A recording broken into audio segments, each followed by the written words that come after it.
Tenía 24 años, volaba a ras del mar y estaba a punto de bombardear un destructor y una fragata misilística. Le decían Piano, porque se llamaba Guillermo de Lepiane, y era alférez en una fuerza que no tenía héroes ni próceres, porque jamás había entrado en combate. Se trataba de la primera misión de su vida y acababa de despegar de Río Gallegos. Su padre había muerto sin poder cumplir el sueño de realizar en el terreno de la realidad lo que a lo largo de toda su carrera había simulado hacer: la guerra del aire. Tan inquietante como entrar en batalla debe resultar el hecho de consagrar una vida a un acontecimiento que no ocurrirá. Guerreros de la teoría y el entrenamiento, muchos cazadores se reciben, se desarrollan y se retiran sin haber cazado jamás una presa verdadera. El padre de Piano, cerca de la jubilación, había muerto hacía 2 años en un accidente absurdo cuando se derrumbó un ala del edificio Cóndor. Volando hacia el blanco en un A-4B Skyhawk, el hijo venía a cumplir ahora la escena deseada y urdida por el fantasma de su padre. Era el 12 de mayo de 1982 y una escuadrilla de 8 aviones argentinos avanzaba en silencio hacia 2 barcos británicos. Los 4 primeros iban adelante y dispararían primero. Los 4 halcones de atrás, a una distancia prudencial, tendrían una segunda oportunidad o entrarían a rematarlos. Para Piano era una misión iniciática, la última lección de un profesional de la guerra misma. Hasta entonces todo había sido aprendizajes y pruebas.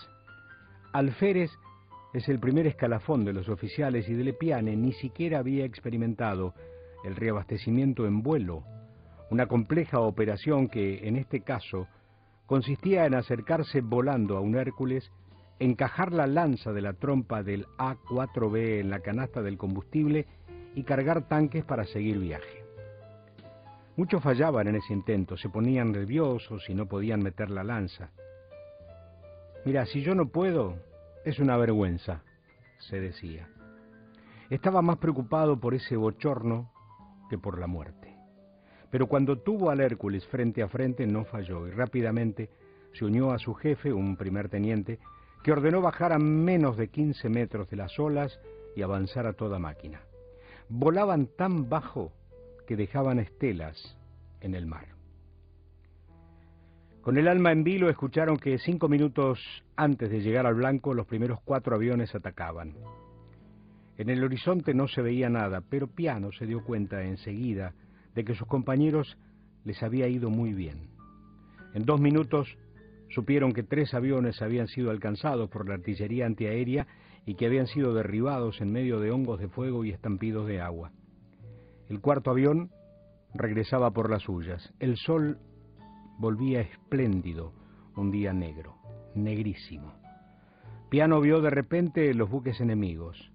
Eran efectivamente 2 y les estaban disparando. En ese momento no pensaba en la patria ni en Dios, solo veía con una cierta incredulidad esa película fantástica y en Technicolor. La veía como si él no fuera parte de ella. Era un espectáculo corto y alucinante, pero sin ruidos, porque en la cabina no se oía nada. Fueron fracciones de segundos. Piano contuvo el aliento verificando la velocidad y la altura y en el momento exacto en el que pasaba por encima de uno de los 2 barcos mientras recibía y eludía disparos de todo tipo, apretó el botón y saltó una bomba de 1000 libras. Las bombas impactaron el destructor y le abrieron agujeros horribles y definitivos. Quedó fuera de servicio, pero eso Piano lo supo mucho después, porque en ese instante lo único que pudo hacer fue salir rápido de la ratonera evadiendo misiles y huyendo a toda velocidad. Cuando una escuadrilla dispara, los aviones se dispersan y cada uno regresa como puede.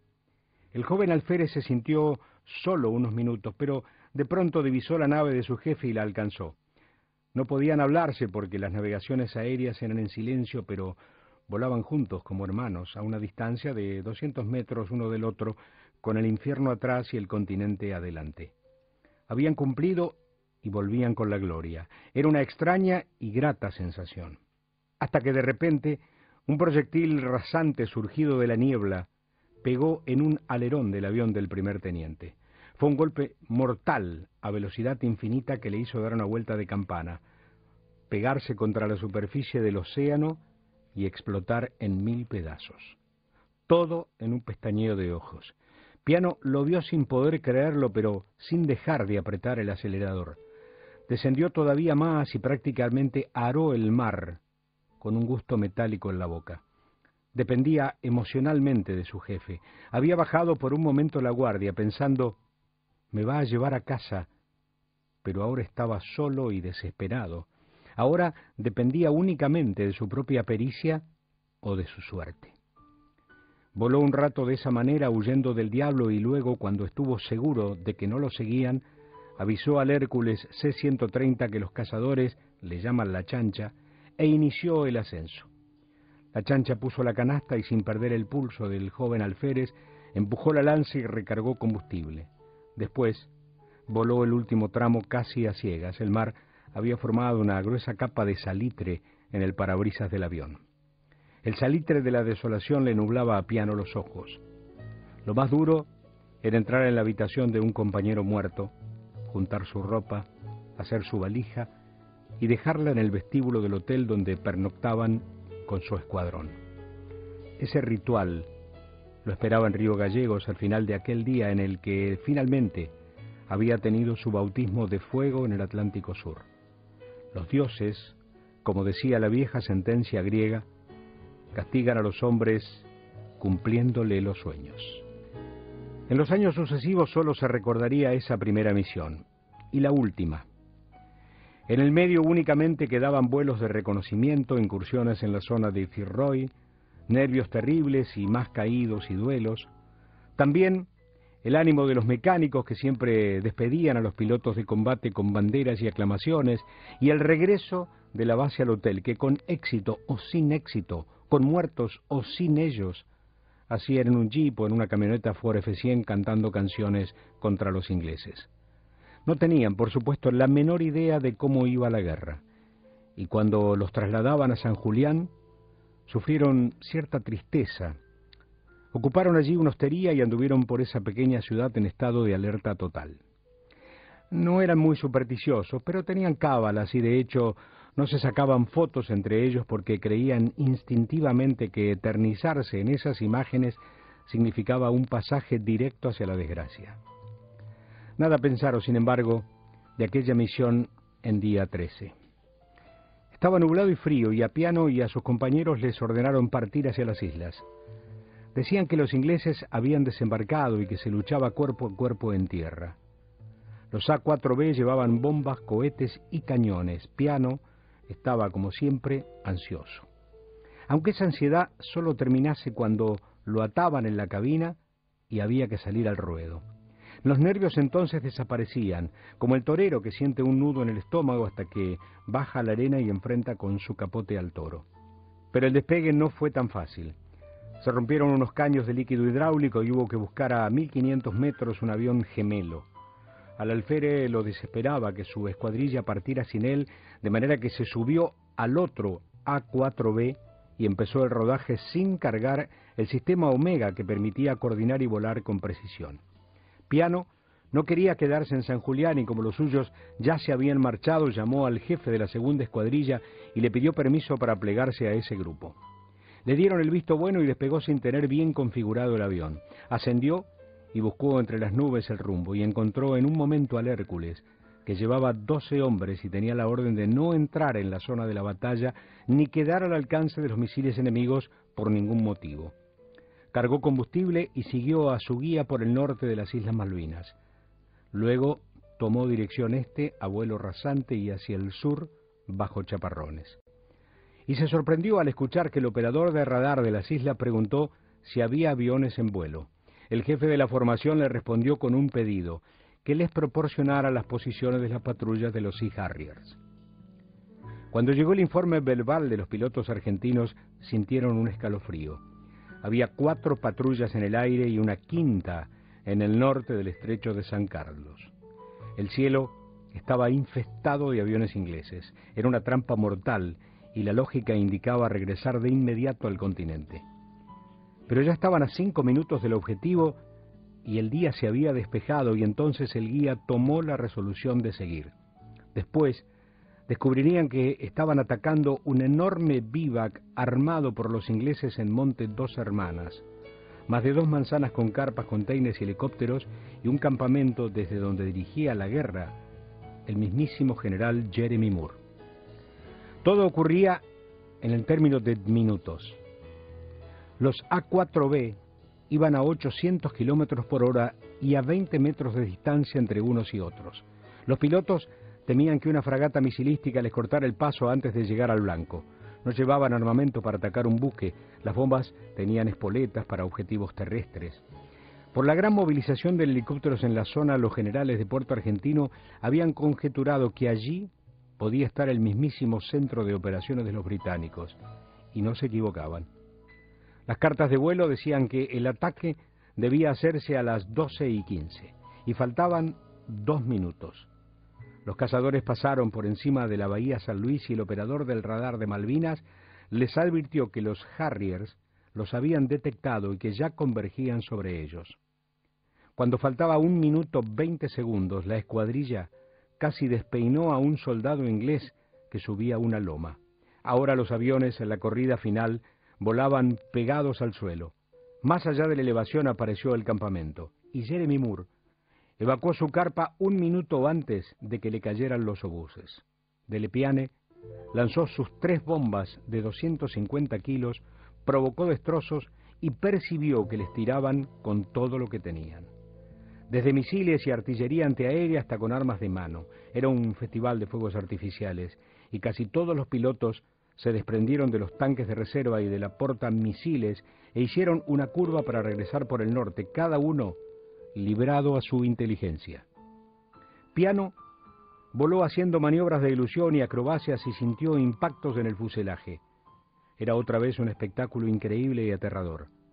A la altura de Monte Ken se topó con un helicóptero Sea-King en pleno vuelo y le disparó. Salieron 2 proyectiles y se le trabó el cañón, pero una bala pegó en las palas y lo obligó al piloto inglés a un aterrizaje de emergencia. Enseguida, por la izquierda, vio que pasaban 2 bolas de fuego que iban directamente hacia el avión de su teniente, así que le gritó por la radio: «¡Cierre por derecha!», y siguió virando hasta que ver que los misiles pasaban de largo y se perdían. Más adelante se topó con otro Sea-King y volvió a intentar dispararle, pero también fue en vano. El cañón no se destrababa. Así que en el último instante levantó al Skyhawk y pasó a centímetros de las aspas del helicóptero para evitar que el piloto de casco verde lo liquidara con su gatillo. Fue más o menos en ese instante en el que se dio cuenta de que estaba sucediendo algo inesperado. Se estaba quedando sin combustible. Un proyectil le había perforado el tanque y tenía solo 2.000 libras. Precisaba más del doble para alcanzar la posición de la chancha, pero no pensaba en ese momento crucial en llegar a ningún lado, sino en escapar del acoso de los Harriers. Se desprendió entonces de los portamisiles y siguió volando un trecho, pidiéndole al radar de Malvinas que le dijera, sin tecnicismos y con precisión, dónde estaban sus verdugos. Los Harriers volaban a una distancia considerable, así que ya sobre el norte del estrecho San Carlos dudó si debía eyectarse en la isla o tratar de llegar al Hércules. Sus maestros, en las lecciones teóricas, le habían recomendado siempre en una situación semejante intentar regresar. Eyectarse significaba perder el avión y caer prisionero. Cruzar significaba enfrentar el riesgo de no lograrlo y terminar en el mar. Si caía, no podría sobrevivir más de 15 minutos en las aguas heladas y no había posibilidades operativas de que ninguna nave pudiera rescatarlo a tiempo. Sus compañeros por radio trataban de darle consejos y sacarlo del dilema, pero su jefe tronó: «Déjenlo a Piano que decida». Y entonces Piano decidió. Salió a alta mar, se puso en la frecuencia del Hércules y comenzó a conversar con el piloto que lo comandaba. 2 hombres hicieron ese día caso omiso a las órdenes de los altos mandos. El piloto de la chancha salió de su posición de protección, entró en la zona de peligro y avanzó a toda máquina al encuentro del A4B de Piano, y un oficial de San Julián tuvo un arrebato. Se subió a un helicóptero y se metió 200 millas en el mar a buscarlo, un vuelo completamente irregular y arriesgado, que no ayudaba pero que mostró el coraje suicida del piloto y la desesperación con que se seguía en tierra la suerte de aquel cazador herido de combustible que intentaba volver a casa. El alférez escuchó "vamos a buscarte" y trató de mantener el optimismo, pero el liquidómetro le indicaba a cada rato que no conseguiría salir vivo de aquel último viaje. ¿A qué distancia están?, preguntaba cada 3 minutos. ¿A qué distancia están? La radio se llenaba de voces. «Dale, pendejo, con fe que llegás». El alférez sacaba cuentas sobre la cantidad de combustible que se extinguía dramáticamente y pronosticaba que se vendría abajo. Y sus oyentes redoblaban los gritos de aliento. «Tranquilo, pibe, con eso te alcanza y sobra». Sabía que le estaban mintiendo. Cuando llegó a 200 libras se dio por perdido. De un momento a otro el motor se plantaría y se iría directamente al mar. Comida para peces.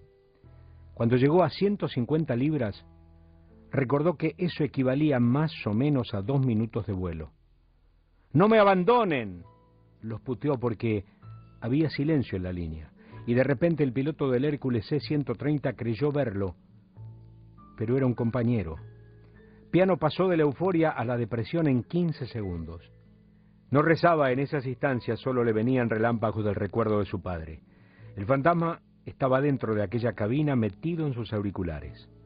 «Dame una mano, viejo», le pedía guturalmente con las cuerdas vocales y los ventrículos del corazón. El liquidómetro marcó entonces 0, y de pronto Piano escuchó que lo habían divisado y vio por fin a la chancha. La vio cruzando el cielo hacia la derecha y bien abajo. Le pidió al piloto que se pusiera en posición y se largó en picada sin forzar los motores, planeando hacia la canasta salvadora. Cuando la tuvo enfrente le dio máxima potencia con una lágrima de combustible en el tanque y al ponerse a tiro pulsó el freno de vuelo y metió la lanza. Todos atronaban de alegría en la radio y se abrazaban en tierra. Piano también gritaba, pero quería abastecerse rápido, retomar el control y regresar a San Julián por su propia cuenta. Y pronto descubrieron que eso no era posible. Todo el combustible que entraba pasaba al tanque y caía por el orificio. «Quédate enganchado», le dijo el piloto del Hércules. No tenían alternativa. Volaron así, acoplados el resto del camino, perdiendo el combustible y con el riesgo de una explosión o de no llegar a tiempo. Fue otra carrera dramática hasta que vieron el Golfo y luego la base. Entonces, el A4B se desprendió y chorreando líquido letal buscó la pista. Piano intentó bajar el tren de aterrizaje, pero la rueda de nariz se resistía. Estaba todo el personal de la base de San Julián esperando y él dando vueltas, dejando estelas de combustibles de avión y tratando de lograr que esa maldita rueda bajara. Finalmente bajó y el alférez aterrizó. Se desató rápido, se quitó el casco, saltó al asfalto y se alejó corriendo del enorme lago de combustible que se formaba a los pies del A4B. Hubo fiesta hasta tarde y felicidad desenfrenada en San Julián. Como Piano se consideraba vivo de milagro, se tomó muchas copas y tuvieron que acompañarlo hasta su habitación. Se durmió con una sonrisa y se despertó muy tarde. Era el 14 de junio de 1982 y sus compañeros le informaron que la Argentina se había rendido. Gracias a una licencia providencial, 2 días después ya estaba en Buenos Aires. La ciudad permanecía hundida en la ira y en la depresión, y también en la indiferencia. Cualquiera que se cruzaba con Piano se le acercaba con precaución y al rato le pedía que contara todo lo que había vivido, pero Piano no tenía ganas de contar nada. Durante años soñó aquellas piruetas mortales, aquellos vuelos rasantes, aquellas muertes, insomnio pertinaz y espectros atemorizantes que lo perseguían como si harries impiadosos. Le dieron la medalla al valor en combate y se mantuvo dentro de la Fuerza Aérea haciendo una callada carrera con foja intachable y mucha capacitación profesional. Hace 2 años fue enviado como agregado aeronáutico a Londres. Los ingleses lo recibieron como a un gran guerrero. En la misma tradición de Wellington y de Napoleón, los ejércitos europeos aún practican el honor para sus antiguos y respetables enemigos. Las aspas atravesadas del Sikkim que había derribado Piano en Monte Ken estaban en el Museo de la Royal Navy y el helicópterista que conducía aquel día estaba vivo pero retirado. Piano consiguió su teléfono y conversó afectuosamente con él. Me alegró de no haberlo matado, se dijo.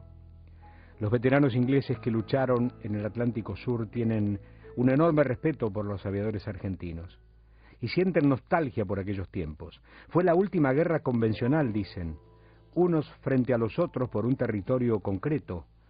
Hoy todo se hace a distancia, metidos en terrenos sin fronteras definidas y por causas borrosas, con terrorismos atomizados y combatientes religiosos eternos. Con esos enemigos al final no podemos juntarnos a tomar una cerveza, recuerdan. Aquel alférez, convertido en comodoro, fue invitado una tarde a entregar un premio en la Escuela de Aviación de la RAF. Por la noche, los pilotos de guerra recién recibidos y sus señores oficiales cenaban en un salón majestuoso de mesas larguísimas. Piano ocupó un lugar privilegiado y el director de la escuela pidió silencio y habló del piloto argentino. Se sabía su currículum bélico de memoria y en su discurso mostraba el orgullo de tener esa noche a un hombre que había luchado de verdad contra ellos. El año pasado, Guillermo de Lepiane asumió como director de la Escuela de Guerra Aérea de Buenos Aires. Ocupa un despacho en el edificio Cóndor, donde murió su padre. Piano es ahora un cincuentón bajo y gordito. Se le cayó el pelo, es sumamente cordial y tiene un pensamiento moderno. Y por supuesto en la calle nadie lo reconoce. Nadie sabe que forma parte de la Hermandad del Honor y que es un héroe imborrable de una guerra maldita.